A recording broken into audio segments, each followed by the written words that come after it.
I'm selling rocks. I'm an old rock hound. It's been such a pleasure of mine to have Mary actually come out and work with us now for multiple years here at the LA County Fair. She gets out in that front counter where we sell our school kids minerals and such, and she takes those children and whip them in line. She gets them all lined up and tells them exactly how to handle their money and all.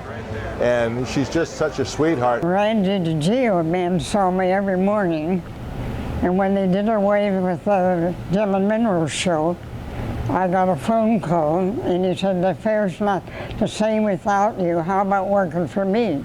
And so I've been working for him every year at the fair. I met Mary and her late husband, Dalton, back in the mid-'70s. I used to do the Gem and Mineral show in Pasadena, which they were members to. And they were very avid rock hounds. They had their motorhome, and they were always out digging rocks. My son in Scouts had to make a collection of something, so he decided on rocks. Then the next year he had to add 10 more, so we had to take them all around looking for rocks. And so that's how my husband and I got involved in rocks.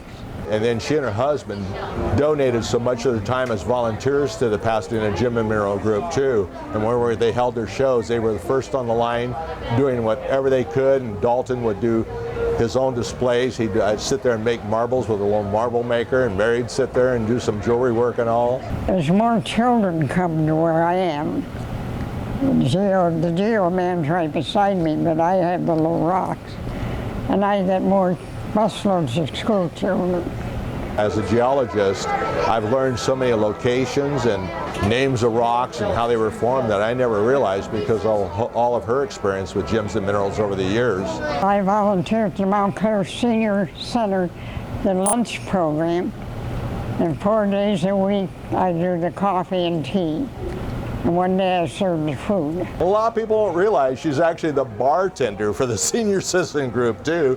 And whenever she leaves here, she goes right down to volunteer more of her time. Right now, I only drive to the senior center and back and to go shopping, that's all. And she always tells us she's going to go down and work with the old people. And she's older than any of them in the group down there. Last time I renewed it, they didn't make me drive. They just gave me my license. And everybody said they wanted to shake my hand that was up there when I got it. I was born in Waukegan, Illinois, 10-12-12.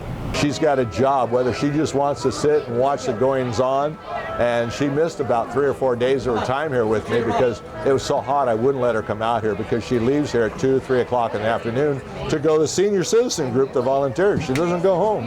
And I wouldn't let her walk out in the heat because it was so far out. I really care for her health and all. I just kind of keep moving, I think that's it. And she said, why? I'm fine. I don't have to take any medications, and that's about it, I don't know. I said, no, Mary, I care about you too much. So I'm paying her not even be here. I'm trying to help her because she always takes that money and donates to some worthy cause. She won't spend it on herself. And we all know she's on a limited income with her Social Security and all. And yet that money that we give her always goes to some group or some society or the old folks' home.